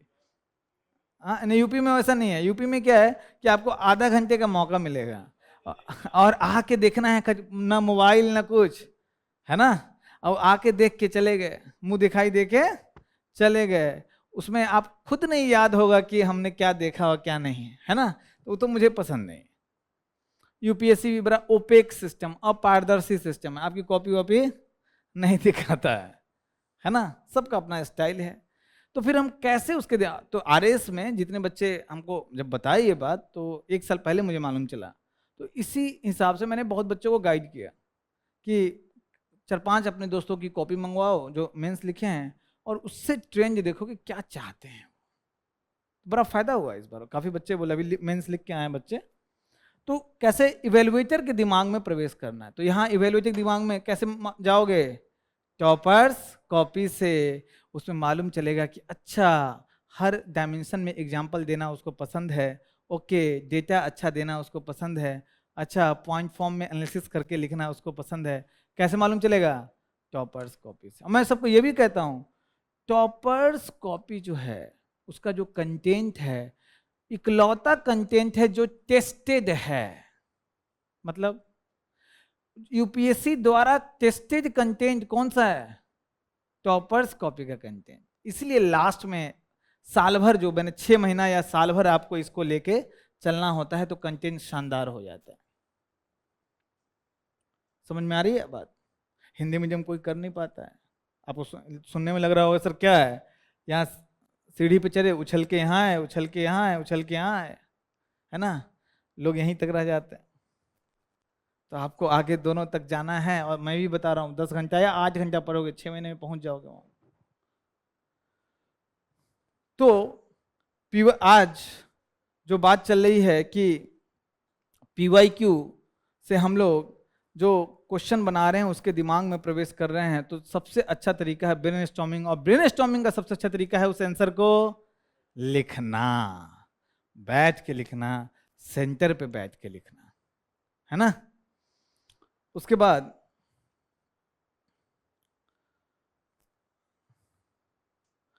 और जो मेंस में जो चुनौती है, आप जो परीक्षक है उसके वास्तविक अपेक्षा मैंने बता दिया, पीवाईक्यू से मालूम चल पाएगा आपको। और पर्याप्त तैयारी के प्रश्न की वास्तविक मांग क्या है, ये कहाँ से मालूम चलेगा, पीवाईक्यू से। और यहाँ टॉपर्स कॉपी से। उसी चीज को यहाँ पे थोड़ा शुद्ध हिंदी में लिखा हुआ है। यहाँ पे एक एग्जाम्पल के रूप में एक क्वेश्चन आपको दिया हुआ है। कब पूछा गया था ये, 2021 में। राष्ट्रीय खाद्य सुरक्षा अधिनियम 2013 की मुख्य विशेषताएं क्या है? खाद्य सुरक्षा विधेयक ने भारत में भूख और कुपोषण को दूर करने में किस प्रकार सहायता की है? 250 शब्दों में लिखना है, 15 नंबर का क्वेश्चन। तो इसमें नीचे छोड़ दीजिए क्या लिखा हुआ है, मैं आपको समझाना चाह रहा हूं कि बच्चे जो गलती क्या करते हैं। क्वेश्चन ज्यादा नीचे हो गया क्या? इन जनरल जो डिमांड ऑफ द क्वेश्चन, क्यों मैं बार बार बोल रहा हूं कि बच्चे गलती क्या करते हैं कि चलो मुख्य विशेषता नेशनल फूड सिक्योरिटी एक्ट 2013 का क्या है, ये विशेषता तो लिख लिए, बहुत ऑब्जेक्टिविटी है डिमांड में। उसके बाद खाद्य सुरक्षा विधेयक ने भारत में भूख और कुपोषण को दूर करने में किस प्रकार सहायता की है, तो पूरा बता दिया कि भाई क्या क्या इसके लाभ हुए हैं, डेटा के साथ प्रूफ कर दिया कि भुखमरी हमने कितना कम किया है। फिर जो national food security national family health survey के डेटा से कर दिया कि भाई हमने कुपोषण में कितनी कमी की है। इतने लोगों को, 80 करोड़ लोगों को राशन मिलता है सस्ते में या मुफ्त में, सब कुछ खूब बड़ाई में लिख दिया। लेकिन क्वेश्चन के डिमांड में ही ये था कि किस प्रकार से सहायता की है, तो इसमें आपको इसकी सीमाएं या आलोचना भी लिखना है, क्या कमियां हैं। अब देखिएगा कि जो अभी भी जो डेटा आता है, स्टंटिंग का डेटा, वेस्टिंग का डेटा, जिसको ठिगनापन दुबलापन कहते हो ना बच्चों में, या बच्चों और महिलाओं में एनीमिया के शिकार जो प्रच्छन्न भूख की समस्या होती है, छिपी हुई भूख की समस्या, जो सूक्ष्म पोषक तत्व की कमी, विकराल स्थिति है। आधे से अधिक महिलाओं में एनीमिया की कमी, एनीमिया के शिकार हैं, लोहे की कमी, आधे से अधिक। और ये नेशनल फूड सिक्योरिटी मिशन के बाद भी इसमें कुछ ज्यादा व्यापक सुधार नहीं हो पाया। तो ये सब आपको डेटा देना पड़ेगा। तो ये जब देंगे तो लास्ट में आपको कुछ निष्कर्ष भी देना है, कुछ समाधान। ऑब्वियसली समस्या बता दी है आप, तो उसमें आपको समाधान देना है। तो डिमांड ऑफ द क्वेश्चन आप क्या करोगे, खट से लिखोगे, 2 पार्ट बनाए, पहला पार्ट दूसरा पार्ट, बड़े खुश हो गए। निष्कर्ष में लिख दिया जो प्रधानमंत्री ने कुछ स्लोगन बोला है या फिर इस संदर्भ में कोई थीम है, वो सब लिख दिया। लेकिन जो अच्छा स्टूडेंट है, आप टॉपर्स की कॉपी जाके देखिए, तो इसमें उसकी सीमाएं बताएगा और निष्कर्ष में कुछ समाधान बताएगा। साथ में इसमें अमर्त्य सेन का कोटेशन बड़ा फेमस चलता है, तो वो सब भी बता दिया है ना। तो उसका जो आंसर है आपसे एक क्वेश्चन में 2-2, 2.5 नंबर ऊपर हो जाएगा, क्योंकि आपने एक डिमांड ही मीट नहीं किया। तो क्या क्वेश्चन पढ़ने से वो डिमांड आपको दिमाग में आ गया था क्या? नहीं, आंसर लिखोगे और मैं आपको बता दूं गलत लिखोगे स्टार्टिंग में। क्या लिखोगे? अच्छा, जानबूझ के गलत लिखोगे? नहीं, आप लिखोगे ही गलत, तो घबराना नहीं है। जब चेक होके आएगा और उसको कंपेयर करोगे मॉडल आंसर से, आहा ये रह गया, है ना।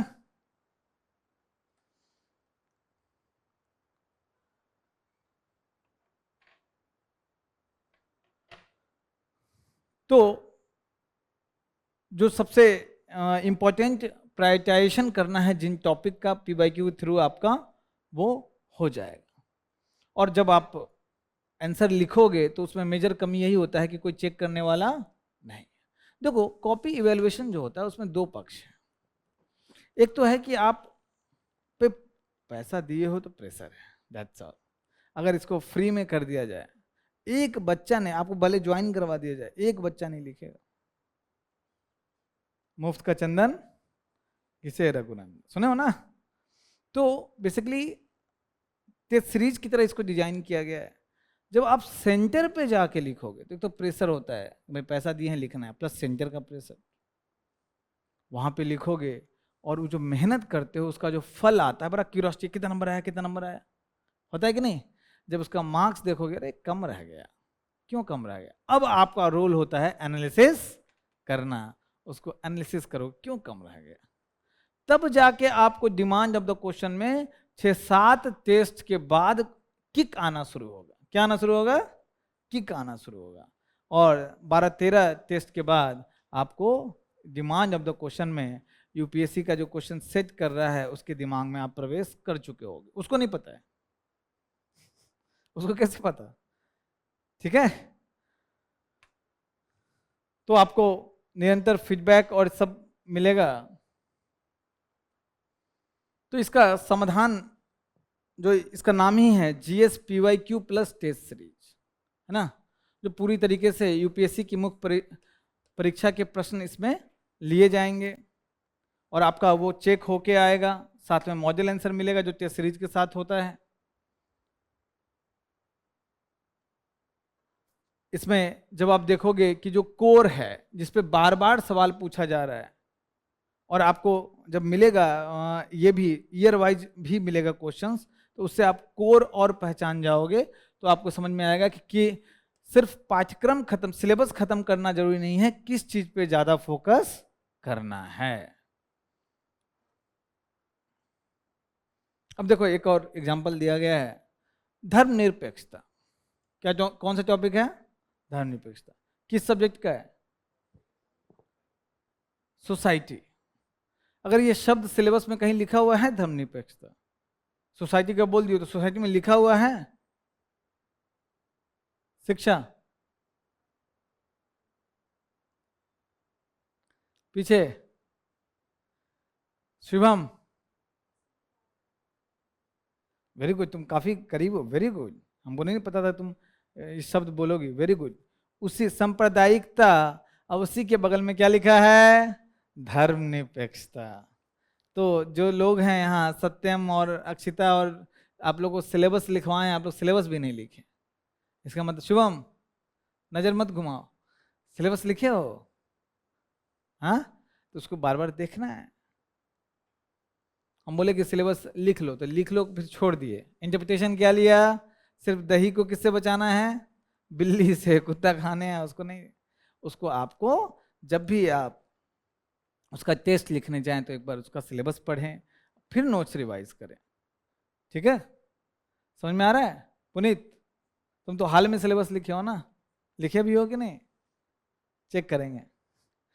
तो धर्मनिरपेक्षता शब्द लिखा हुआ है, और सिलेबस में जो शब्द लिखा हुआ है उसका तो नोट्स बनना ही चाहिए ना। देखो 4 बार सवाल पूछा है। एक बार 2014 में क्या है सवाल? धर्मनिरपेक्षता पर भारतीय वाद विवाद और पश्चिम में वाद विवाद किस प्रकार भिन्न है। सिंपल सवाल, 10 नंबर का। अब ये 14 में पूछा था, अब आगे पूछ दिया 4 साल बाद 18 में। जरा इसको पढ़ो, धर्मनिरपेक्षता की भारतीय संकल्पना और धर्मनिरपेक्षता के पाश्चात्य मॉडल में किन किन बातों में भिन्न है, चर्चा कीजिए। अगर तुमने इसका नोट्स बना लिया और ये आंसर भी डायरेक्ट लिख के आ गए, नंबर नहीं मिलेगा क्या? कहीं से काटेगा नंबर? हाँ, 3-4 नंबर दे देगा। छाप दिया तो 3-4 नहीं, अच्छे से छापोगे 5-5.5 मिल जाएगा। इस दोनों क्वेश्चन में क्या अंतर है? एक बोला कि सर क्वेश्चन में जो शब्द लिखे हुए हैं उसमें एक में शब्द संख्या ज्यादा है, दूसरे में कम है। अरे दोनों का डिमांड सेम है कि नहीं? और 10 नंबर का सवाल है, दोनों में 150 शब्द में ही लिखना है। यहां लिखा है चर्चा कीजिए, तो यहां नहीं लिखा है चर्चा कीजिए, तो यहां चर्चा नहीं करेंगे। चर्चा का मतलब क्या है बताओ? हाँ मिश्रा, तो इंग्लिश में बोल दो डिस्कशन करना। अरे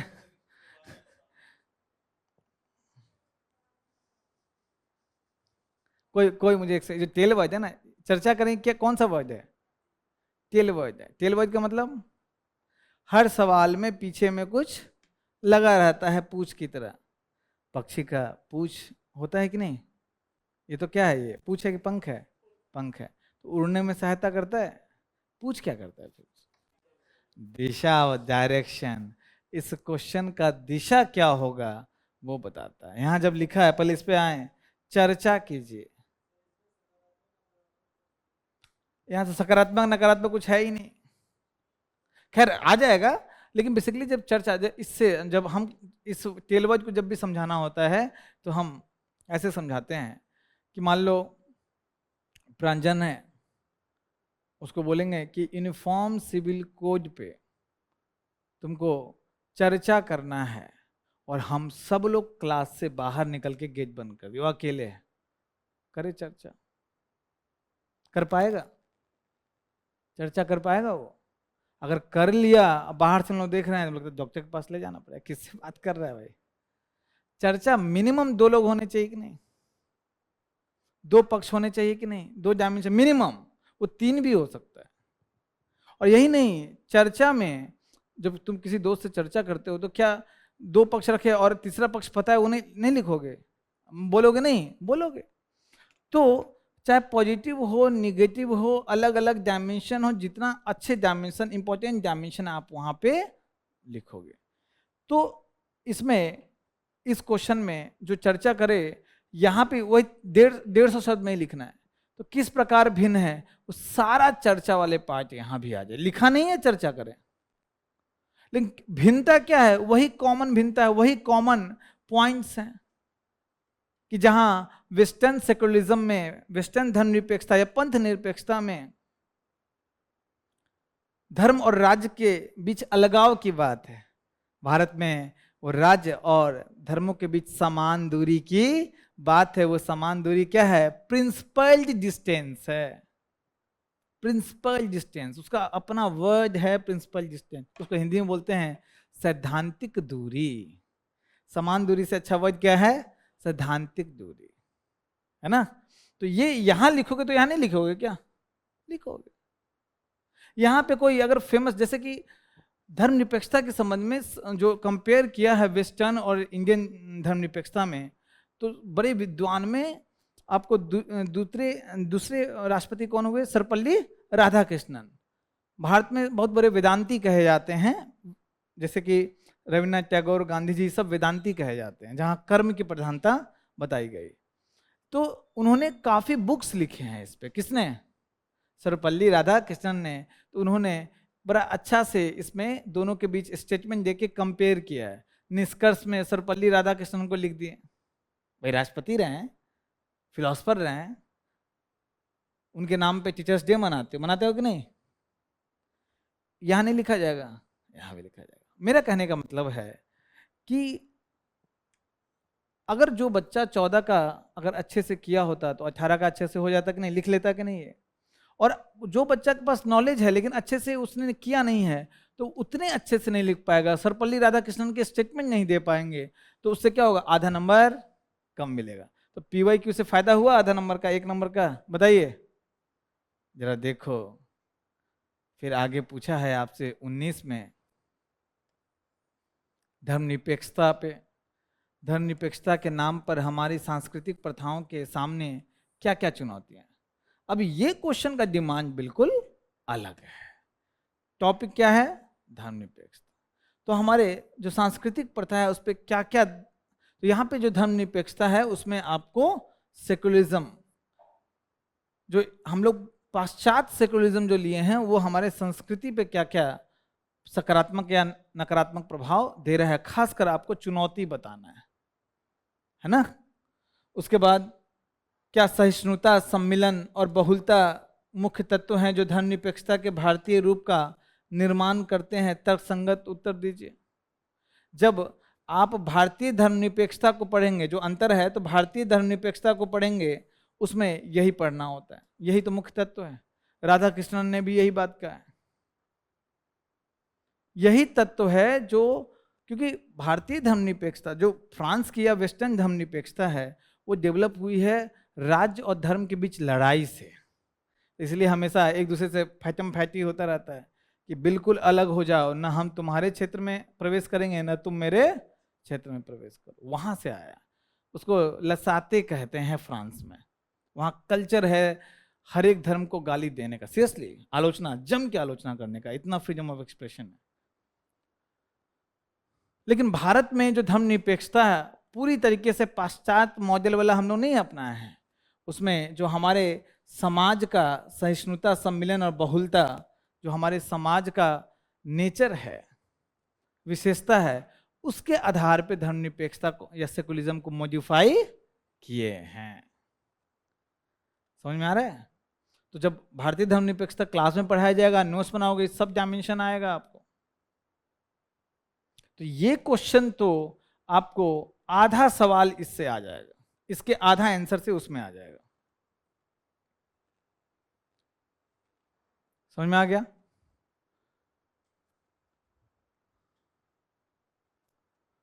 तो विजन जो ये टेस्ट सीरीज लॉन्च कर रहा है, PYQ प्लस टेस्ट सीरीज, जिसमें आपको हर एक पेपर के लिए एक विस्तृत ट्रेंड एनालिसिस का डॉक्यूमेंट भी मिलेगा, और जो विश्लेषण होगा सेक्शन वार, वेटेज, बार बार आने वाले महत्वपूर्ण विषय, इस सब का एनालिसिस उस डॉक्यूमेंट में होगा। अब देखिए कि कैसे जीएस पेपर 1 में ज्योग्राफी को कितना, जो 10 साल में ट्रेंड देखा गया है, तो ज्योग्राफी कितना है, हिस्ट्री का वेटेज कितना है, ये साल भर पढ़ते हो, सोसाइटी एक सप्ताह नहीं पढ़ते हो, कितना वेटेज है, 1/3 लगभग, है कि नहीं? तो ये है अंतर। PYQ एनालिसिस से आपको ये समझ में आएगा कि हमको जो सब छुपे हुए सब्जेक्ट हैं, जिसको भाव नहीं देते हैं आप, उसको जम के करना है। 10 दिन करना है, 20 दिन कर लेंगे और अच्छे से करेंगे।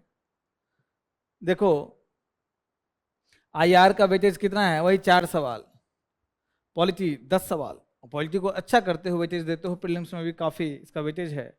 लेकिन गवर्नेंस और सोशल जस्टिस आप 2-2 दिन 3-3 दिन भी नहीं पढ़ते हैं। जो लोग मेंस लिखते हैं वो 2-2 दिन 3-3 दिन में नहीं पढ़ते हैं इसको।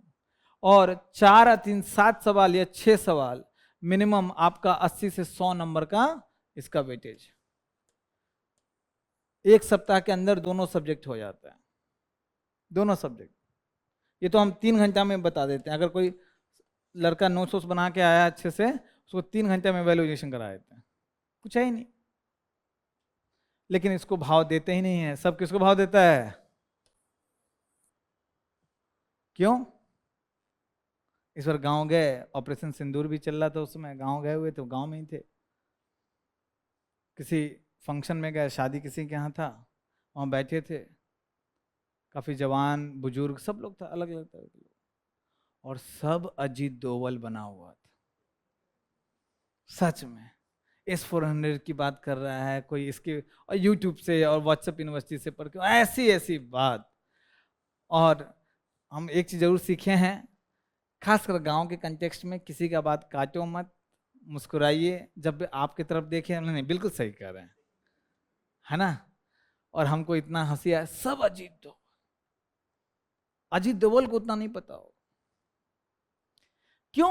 इतना इंटरेस्टिंग है यार, कैसे मजा आना। अब उन्हीं की बात करो भाई, सोशल जस्टिस की बात, कि गांव में महिलाओं की क्या स्थिति है, प्रतिशतता है ना, डोमेस्टिक वायलेंस की क्या स्थिति है, कन्या भ्रूण हत्या की कोई डिस्कस करता है क्या? हाँ, यहीं पे कर सकते हैं। पापा के पास जाके भी नहीं कर सकते हो तो बोल देंगे कि पैसा देना बंद कर देंगे, बर्बाद हो रहा है। यार सबको मजा। हम अपने पापा को कहानी सुना रहे थे वेस्ट एशिया का, जबकि मेरे पापा फौज में रहे हैं, लेकिन उतनी जानकारी नहीं है उनको। अमेरिका की कहानी सुना रहे थे, वर्ल्ड वार की कहानी सुना रहे थे। हमको बैटल ऑफ स्टालिनग्राद बहुत पसंद है पढ़ना, उसकी डॉक्यूमेंट्री देखना, वो सब की कहानी इतना इंटरेस्ट से सुन रहे थे। समझ में आ रहा है? क्योंकि इंटरेस्टिंग है। वही आप ट्रैप में आप भी फंस जाते हो और लगता है कि यूट्यूब पे वीडियो देखिए कुछ तो जानकारी होगा, कुछ नहीं होगा। इन्फोटेनमेंट, इंफॉर्मेशन आपको लगता है, लेकिन होता क्या है वो? एंटरटेनमेंट। समझ में आ रहा है? उसके बाद जब आप इस जीएस पेपर 3 में देखते हो तो इकोनॉमी 1/3, अच्छी बात है। वैसे हिंदी मीडियम वाला इकोनॉमी से खार खाता है, भागता है। तो जो द हिंदू में बिजनेस पेज है उतना डिटेल में नहीं पढ़ेगा, बस रेपो रेट इसे पढ़ के आगे निकल गया। इंटरनल सिक्योरिटी देखो कितने, और कुछ नहीं, उसमें सिलेबस में जो जो टॉपिक दिया हुआ है उसका बस नोट्स वैसा ही बनाना होता है, और करेंट अफेयर मैगजीन से आप वैल्यूएशन कर दीजिए, गेम खत्म। इंटरनल सिक्योरिटी बहुत आसान है। एक सप्ताह नहीं, 3 से 4 दिन का गेम है वो, 30 घंटे का गेम है, और 250 का 20% नंबर आ रहा है उसमें। डिजास्टर मैनेजमेंट लगभग 10%। अरे ज्योग्राफी पढ़ लिया, लिख देंगे यार, डिजास्टर कौन सा क्या है, शहरी बाढ़ क्या है, और ये लैंडस्लाइड क्या है, फॉरेस्ट फायर।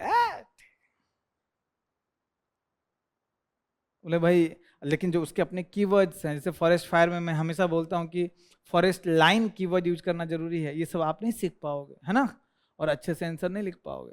ये तो 2 दिन का, फाउंडेशन में भी 2 दिन में पढ़ाया जाता है। अब इसका शॉर्ट नोट्स बनाओगे 1 दिन में बन जाएगा, 2 दिन में चलो बन जाएगा। 10% मतलब 2 सवाल आ रहे हैं, मजाक है क्या? इन्वायरमेंट, आप इन्वायरमेंट खूब पढ़ते हो, कहाँ? प्रीलिम्स में आपका 25% टाइम यही ले जाता है इन्वायरमेंट। कौन सा टाइगर किधर, व्हाइट टाइगर कहाँ पे, कौन सा नेशनल पार्क है ना, किस नेशनल पार्क से कौन सी नदी बहती है, किसको यूनेस्को वर्ल्ड हेरिटेज साइट घोषित किया गया। आप पूरा मैपिंग किए पड़े, अच्छी बात है, क्योंकि वेटेज है, क्या करे, 15-16 सवाल आ रहा है। उसका यही कारण है कि आईएफएस का भी एग्जाम प्रीलिम्स में सेम है, लेकिन क्या वही मेंस आईएफएस के लिए भी है क्या? नहीं, तो वेटेज खच से गिर जाता है। लेकिन फिर भी 15% है, 15% का मतलब 2 से 3 सवाल। और दिक्कत वाली इसमें जितना दिक्कत है ना, मैं आपको बताता हूँ, इन्वायरमेंट में जो आप प्रीलिम्स में पढ़ते हो उसका कोई यूज मेंस में नहीं है। हम तो प्रीलिम्स वाला रिवीजन करके जाते थे मेंस में, क्यों? पीवाईक्यू ढंग से करते नहीं कि भाई कौन कौन से वर्ल्ड हेरिटेज साइट हैं, और ये वो कैसे बफर जोन किसको कहते हैं, कोर जोन की, इस सब रट्टा मार कभी पूछता ही नहीं मीन्स। कहां से मालूम चलेगा? पीवाईक्यू से। 2 दिन में नोट्स बन जाता है इसका, 2 दिन में। मैगजीन से आप 2 दिन में बना लोगे, 12 महीने के मैगजीन से, मेंस 365 से बना लोगे, कोई बड़ी चीज नहीं। समझ में आ रहा है? लेकिन इसको लोग ध्यान देते ही नहीं, सिर्फ प्रीलिम्स तक हो गया, अब एनवायरनमेंट खत्म। और साल भर जिसका प्रीलिम्स नहीं होता, उस साल भर चिड़िया, बर्ड और इंडेंजर्ड स्पीसीज ही पढ़ता रहता है, वीडियो देखता रहता है कि कहीं अगला साल पूछना दे कौन सा पौधा विलुप्त प्राय हो गया, क्या हो गया, पता नहीं क्या। लेकिन मेंस के लिए बिल्कुल नहीं, यही आपको धोखा दे देता है। तो अब साइंस एंड टेक्नोलॉजी, अब इसमें जो आप प्रीलिम्स के लिए पढ़ोगे तो मेंस में भी यूज होगा, चाहे आपको ड्रोन टेक्नोलॉजी है या फिर आपका आर्टिफिशियल इंटेलिजेंस, प्रीलिम्स में सवाल बनता है, यहाँ भी बनता है ना। तो साइंस टेक को आप लोग देते हो बेटे, इसमें 20% है, 400 सवाल या 3 से 4 सवाल पूछे जाते हैं। लेकिन आप देखिए जो छुपा हुआ चीज है ये गायब हो जाता है। और इसमें भी जो 1/3 है इकोनॉमी का, इसमें 2 सेक्शन है, एक हम बोलते हैं कोर इकोनॉमी और दूसरा बोलते हैं एग्रीकल्चर एंड फूड मैनेजमेंट। ये agriculture and food management prelims point of view से हम लोग बहुत अच्छा से नहीं पढ़ते हैं। कोर इकोनॉमी में रेपो रेट फलाना झमकाना पढ़ते रहते हैं, यहाँ बिल्कुल अलग हो जाता है ना। और एग्रीकल्चर फूड मैनेजमेंट का आपको अच्छे से उसका नोट्स बनाना पड़ता है। वो इन जनरल फाउंडेशन में भी इकोनॉमी पढ़ाते पढ़ाते प्रीलिम्स का काफ़ी डिले हो जाता है, आपको जो ये एग्रीकल्चर और फूड मैनेजमेंट का बहुत अच्छा से नोट्स आपके पास नहीं रहता है। और मेंस में 2 सवाल आते हैं, 3 सवाल आते हैं, समझ में आ रहा है? तो ये सब इशू है और वो पीवाईक्यू से आपको समझ में आता है।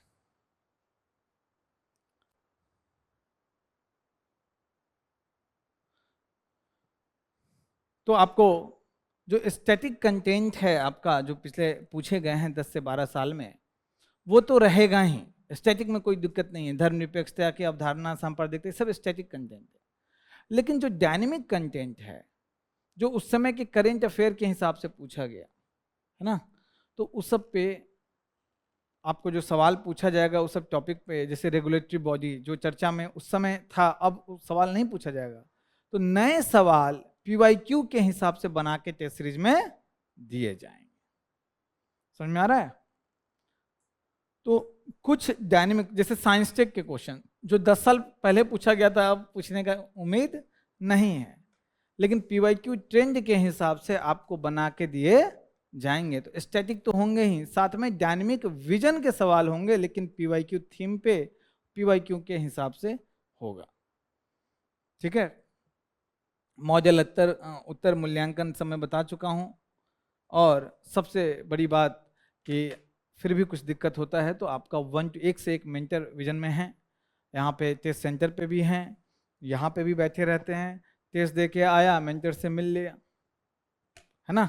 तो मेंटरशिप भी 1 to 1 आपको यहाँ पे मिल जाएगा। और जो थीम आधारित भी कंटेंट आपका साथ में तैयार हो जाएगा, मॉडल आंसर मिलेगा, आप अपने नोट्स को उस मॉडल आंसर से अपडेट कर लीजिए। ठीक है, समझ में आया। तो PYQ based test series Vision का शुरू हो रहा है, उसीलिए ये ओपन सेशन था। पीवाईक्यू एनालिसिस कैसे किया जाता है वो बताना था मुझे। एक चीज़ और मैं लास्ट में बताना चाहूँ जो इसका पार्ट नहीं है, वो टॉपर्स कॉपी, जो मैं हमेशा आपको कहता हूँ कि टॉपर्स कॉपी, जैसे पीवाईक्यू देख लेना। पीवाईक्यू देख लेने का मतलब क्या है? पढ़ना नहीं, मतलब क्या है? ट्रेंड एनालिसिस और साथ में ब्रेनस्टॉर्मिंग करना। लेकिन ब्रेनस्टॉर्मिंग सबसे अच्छा तरीका क्या है? Answer writing. इसी आंसर राइटिंग के लिए टेस्ट सीरीज शुरू किया गया। ठीक है, अब एक ऐसा चीज जो अभी तक विजन में ऐसा शुरू नहीं हुआ है लेकिन आपको खुद करना है उस लेवल पे, वो है टॉपर्स कॉपी डीप एनालिसिस। अब इसमें मैं बोलूंगा कि टॉपर्स कॉपी देख लेना, तो बहुत सारे, एक बच्चा आया इंग्लिश मीडियम का बच्चा, उसका भाई मेरा दोस्त है, तो वो हमको, उसका भाई बोला कि जाओ इंजी सर के पास थोड़ा कहीं तुमको हेल्प कर दे, 3 मेंस लिख चुका है। तो उसके नंबर बहुत कम आए मेंस में, जीएस में। तो आता नहीं था कि अरे हिंदी मीडियम के हैं क्या, ORN से कहाँ हम यहाँ हैं मुखर्जी नगर। और उससे पूछते थे हम, एक बार बात किए तो बोला कि पीवाईक्यू पूरा कर लिया, टॉपर्स कॉपी पूरा कर लिया, शॉर्ट नोट्स ये वो। मार्क्स काफ़ी कम आए जीएस में, मार्क्स इतने कम आए कि मेरे जितने स्टूडेंट जिनका सिलेक्शन नहीं भी हुआ है उनसे भी कम है ना। तो आई वाज सरप्राइज्ड कि इतना करने के बाद इतना मार्क्स कैसे कम है। तो उसको बुलाए कि एक बार भेजो अपने भाई को, है ना। आया, सबसे पहले तो ब्लूप्रिंट हम बनाए तो वो बोला कि सर इस तरीके से हम किए ही नहीं। मतलब वो छोड़ दो, तुमने पीवाईक्यू किया था? हाँ सर देख लिया था। समझ गया। लिखा नहीं सर? देख लिया था। समझ गया। टॉपर्स कॉपी सर 20-22 टॉपर का कॉपी हम पढ़े हैं, कोई यूज नहीं। टॉपर्स कॉपी जब डीप एनालिसिस करते हैं उसके 2 पार्ट हैं। फिर से कितने पार्ट हैं? 2 पार्ट। जो टॉपर्स सब करते हैं उसकी बात बता रहा हूं। मतलब इतना समझ में आ रहा होगा, आप लोग से ज्यादा हम मिलते हैं टॉपर्स, इतना समझ में आ रहा होगा। क्या करते हैं? ये है कॉपी, मान लो शक्ति दुबे का, कहाँ मिल जाएगा आपको? विजन के वेबसाइट पे टॉपर्स कॉपी सेक्शन में, या इशिता किशोर का विजन के वेबसाइट पे मिल जाएगा। और ये कॉपी आपका है। जो जो सवाल इसने, शक्ति दुबे ने लिखा है, वही सवाल आपको टेस्ट की तरह लिखना है। मामूली बात नहीं है 20 सवाल लिखना। सेम सवाल क्या करना होता है? टेस्ट की तरह आपको लिखना होता है। आंसर नहीं पढ़ना है, खुद लिखना है। और लिखने के बाद आपको ये जो सवाल आपने लिखा है इसको मॉडल आंसर से खुद चेक करना होता है। मॉडल आंसर कहाँ मिलेगा? मान लो विजन का टेस्ट कोड है 1305, ये उसी टेस्ट कोड का आपने टेस्ट लिखा है 1305, तो इसके मॉडल आंसर से चेक करना है, खुद करना है। कहाँ मिलेगा मॉडल आंसर? नहीं मिलेगा। यहाँ मॉडल आंसर मैंने जानबूझ के वर्ड बोला है, आपके लिए मॉडल आंसर कौन है? टॉपर्स कॉपी का आंसर। टॉपर्स कॉपी का आंसर खुद चेक करना होता है कि अच्छा ये मैंने नहीं लिखा, ये होना चाहिए, ये पॉइंट होना चाहिए, अच्छा ये मैंने लिखा है, वेरी गुड। जो एक्स्ट्रा पॉइंट मिले वो इसका दूसरा पार्ट है। आपका जो शॉर्ट नोट्स है, उस शॉर्ट नोट्स में वो टॉपिक पक्का होगा, 90% चांस है कि वो टॉपिक का नोट्स होगा। जो एक्स्ट्रा पॉइंट मिले वो आपके शॉर्ट नोट्स में जाना चाहिए। इससे ज्यादा बेसिक तरीके से काम कोई कर ही नहीं सकता।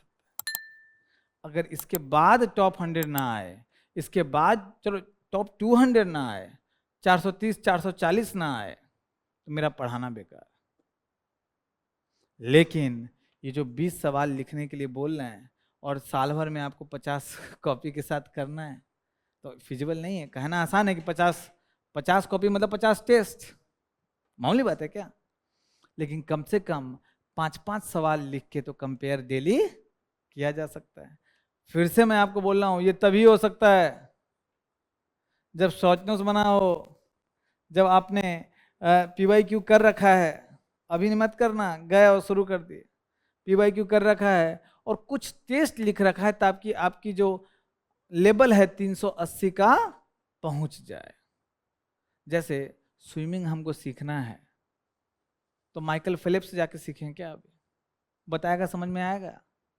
पहले तो बेसिक ट्रेनर से सीखें, एक लेवल नेशनल लेवल पे पहुंच जाएं और मौका मिले माइकल फेलिप्स से सीखने का, तो तब ना सीखेंगे। नहीं तो वो तो ऊपर की बात बताएगा, वो जो बोलेगा उसमें हाँ हूं करके आ जाएंगे, क्योंकि दिखाना है कि हम समझ रहे हैं आपकी बात, लेकिन समझ में आएगा नहीं आपको। तो जब बोलते हैं कि टॉपर्स कॉपी देख लो, देख लो का मतलब सिर्फ बिल्ली से नहीं बचाना है, इंटरप्रिटेशन कुत्ते से भी, कौवे से भी, कबूतर से भी बचाना है। हाँ, अपने छोटे भाई से भी बचाना है, वो भी आके खाएगा उसको। ये यहाँ इंटरप्रिटेशन है कि पहले खुद आंसर लिखो, कंपेयर करो, जो पॉइंट्स एक्स्ट्रा है उसको शॉर्ट नोट्स में डालो। क्यों डालो? क्योंकि इसके जो कंटेंट हैं वो क्या है? टेस्टेड हैं। कौन टेस्ट किया है? यूपीएससी। समझ में आ रहा है आपको मेरी बात, है ना?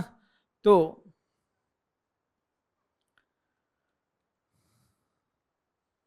फिर वही है, मेंस के लिए आपको पढ़ना है, लेकिन उससे ज़्यादा इम्पोर्टेंट है किस लिए? रिवाइज करना।